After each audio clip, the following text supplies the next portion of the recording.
Hello, this is Christine Petersen with A Toolkit for a Better Life. In this fifth series of the podcast, we will focus on how our bodies and our minds work and give you various tips and tricks, tools and techniques for understanding yourself, being happier in yourself, and living a better life. Each week, we will discuss different topics that might interest you and help you think differently to change the way you approach life and yourself. We talk about the little things that make a big difference.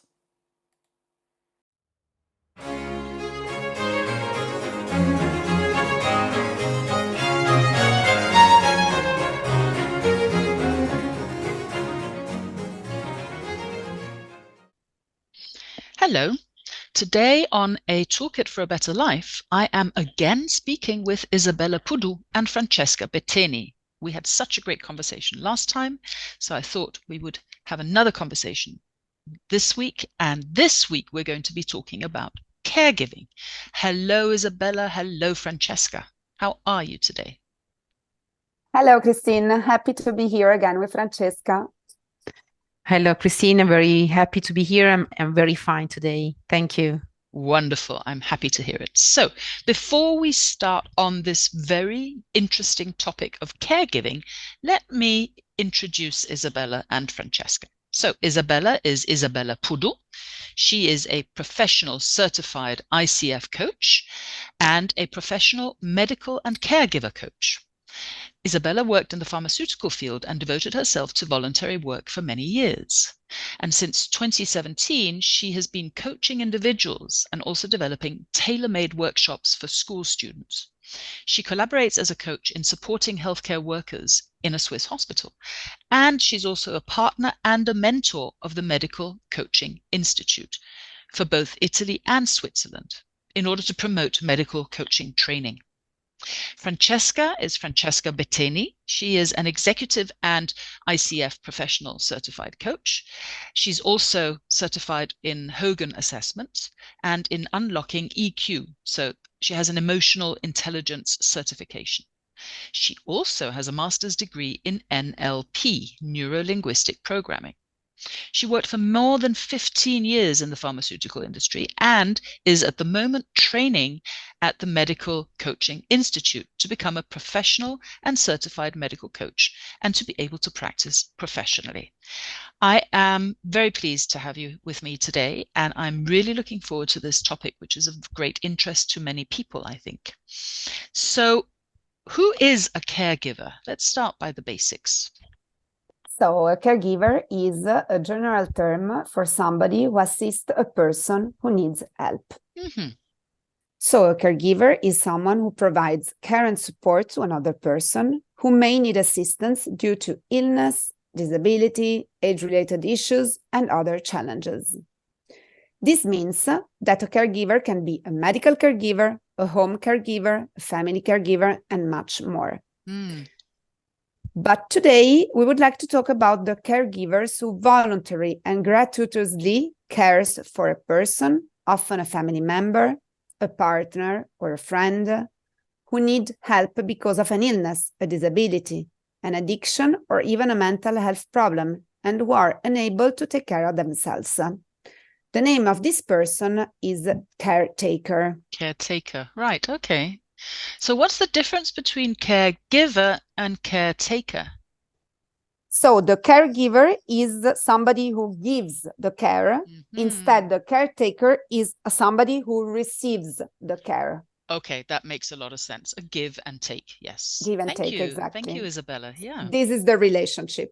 Okay. So caregivers is also defined as informal care, employed, which include any care or help provided to older people, family or otherwise, care provided to working age adults, young people and children with disability, as well as people living with mental health problems. In fact, different countries have different conceptions of what an informal care is. And unfortunately, there is a lack of standard definition and the lack of information as well.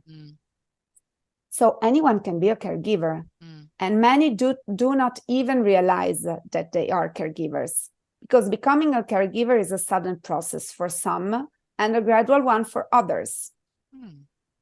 And looking at Google, I recently discovered through my training also in caregiver coaching that the world of caregivers is all uphill. I will give you some numbers. So approximately 43.5 million caregivers have provided unpaid care to an adult or a child in the last 12 months in USA. Wow, that's a lot. 43.5 million. Wow. In Europe, caregivers ranges from 10% up to 25% of the total population. Wow, that's crazy. In 2018, caregivers in Italy exceeded 12 million, according to the National Institute of Statistics survey, but it is estimated that there are many, many more. They are mostly women, aged between 45 and 55, and who try to balance this role of caregiver with their personal and professional life. Oof, not easy, yeah. There is the named sandwich generation, aged between 14 and 65 years. Caregivers who are literally squeezed between being parents of their children and caregivers to their parents. Caregivers can be also young people. The estimation is 169,000 between the ages of 15 and 16, divided between school and work. This is in Italy, right? 169,000 in Italy. Yes. In Switzerland, it is estimated that the cost of a professional caregiver is nearly 6,750 francs per year for just a few hours per week. And here we are talking about professional caregiver, not familiar caregiver. We also need to remember that within the pandemic, there are many people who didn't have access to the routine care, people that have been left more isolated, stress has increased, and as a consequence, physical and so medical conditions like obesity, anxiety, depression, diabetes, and other illnesses, and much, much more. Yeah, that was a crazy time. Let's hope that we don't get back to those. No, hopefully. So just remember that the expectation in 2050 is that 1 in 6 people will be more than 65 years old, and that the chronic illnesses, unfortunately, are rising. So I let you imagine how many more caregivers will be needed. Wow. So what are the most common caregiver tasks? So caregivers often manage another person's physical, emotional, spiritual, and practical needs while managing their own lives, needs, family, and work. Yeah, so they really have to be juggling constantly. Absolutely, exactly. And caregiving is some way is life running and business at the same time. It needs to be managed with ups and downs, times of uncertainty and times of crisis. Just to give you some example related to tasks, if we think about personal care, let's imagine that we need to, the caregiver is assist with activity of daily living, such as bathing, dressing, toileting the person, and medical care as well, managing the medical appointments, providing basic medical assistance, for example, and also emotional support, offering companionship, listening, providing emotional support to the person receiving care. And also important as well, or tasks relating to the household. Let's also include household tasks such as performing tasks as cooking, cleaning, grocery shopping, and household chores. Transportation, let's imagine that we need to provide transportation for medical appointments and other activities. Advocacy, representing the interest of the person receiving care, especially in the healthcare setting. And coordination of services. Let's imagine to organize and coordinate various services, including healthcare, social services, and community resources. A lot of stuff, huh? Yes, but there is much more. Caregivers are always in crisis because they are always on doing, as you said before, always worried, never in peace, and maybe guilty because they are not able to focus too much on the caretaker, neither on their family, on their work. Yeah, that's a tough job. And it's not even paid. So it's on top of the normal work that people do. That's crazy. Yeah. So what are the caregiver challenges apart from all the stuff and work that they need to do? Well, caregiving can be demanding and emotionally challenging, like we said before. And caregivers often play a crucial role in the well-being and quality of life of the individuals they take care of. It is important for caregivers to receive support, both emotionally and practically, to help them cope with the challenges of their role. And this support can come from family, friends, support groups, and professionals. The most common challenges are acute stress, chronic stress, which can turn in burnout, and compassion fatigue. Compassion fatigue is a term that describes the physical, emotional, and psychological impact of helping others in a significant emotional pain and physical distress. And we can see it in nurses, in hospitals, but this is something that also caregivers have. And there is also secondary traumatization, which is used to describe the effect of witnessing or living with someone who is coping with the effect of trauma and PTSD, and that can increase stress and lead to depression. Another challenge is the fear of recurrence or reoccurrence, to worry about the fact that the caretaker could be ill again, and that the caregiver could go back in the same situation and patterns as before, and could be in a state of anxiety, for instance. This can be really overwhelming, also to be heard. And the only way possible is to create resilience by talking, readjusting, reframing, and asking for support and help. Yeah, wow. So how can a caregiver coach actually help? Well, in order to get out of the crisis management, we need to go through it.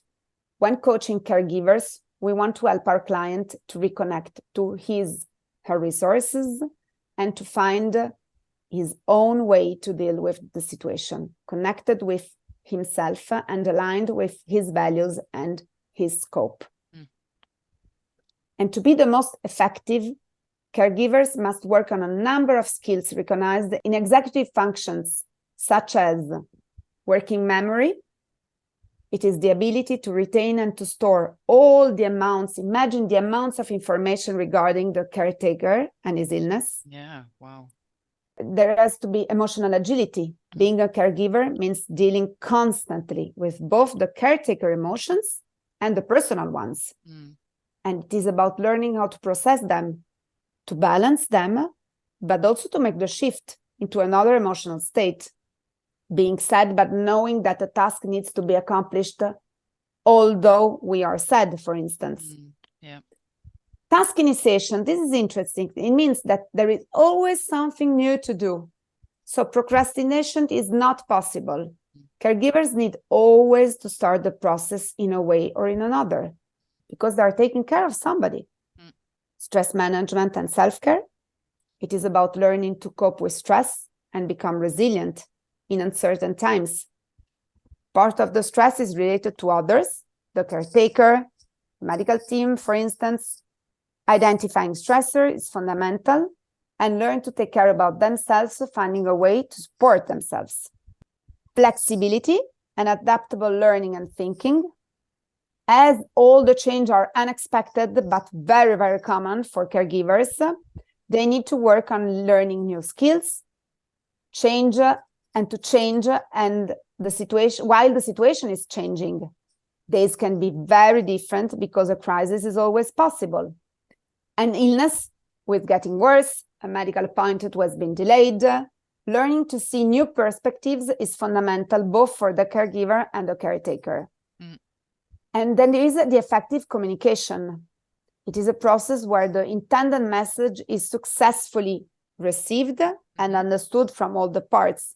Imagine how much communication there is among caregiver, caretaker, and the medical team, other caregivers, family members, friends, and much more. So it is the most important skill to have and to learn. And we do not have to forget that a caretaker could have also problems in accessing the communication. Yeah, my gosh. So it is really a lot. It's Because a really lot. caregiver needs to be considered, first of all, as a professional. And we really need to create visibility around them. Yeah. And I would like to close our podcast quoting Rosalind Carter. She was a former First Lady and pioneering caregiver advocate who brought attention to the importance of supporting those who care for who is facing long-term illnesses or disabilities by building a caregiver movement around the globe. Didn't realize it was Rosalind Carter who did that. Yes. Ah, and fantastic. this quote is marvelous. She says, there are only 4 kinds of people in the world. Those who have been a caregiver, those who are currently caregivers, those who will be caregivers, and those who will need caregivers. Yeah. And this is really something to reflect on. Yeah, really. Yeah. So, Isabella and Francesca, what would you say the 3 main takeaways are from our podcast today? Christine, for me, the most important is caregiving is unpredictable. Yeah. Yes, I can imagine. You don't know when you may need it, and you don't know when you may be needed to provide caregiving.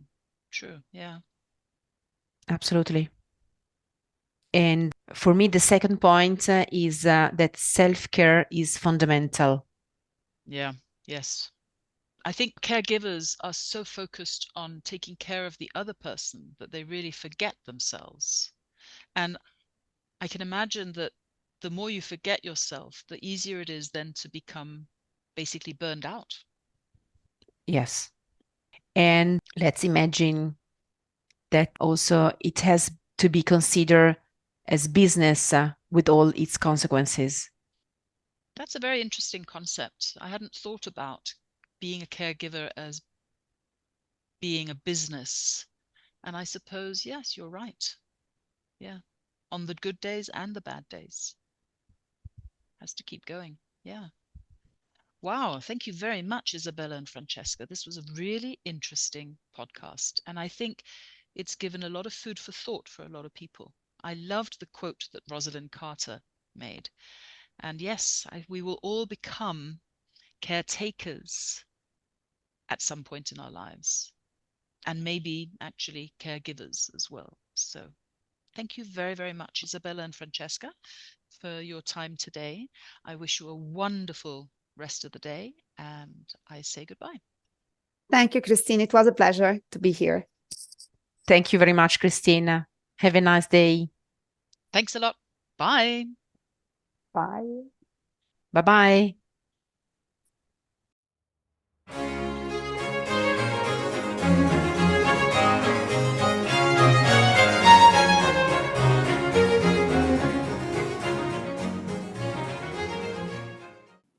Thanks for listening. We'll be back next week with another episode. You've been listening to A Toolkit for a Better Life, produced by Christine Petersen. For more information and details on how to contact us, please see the podcast description.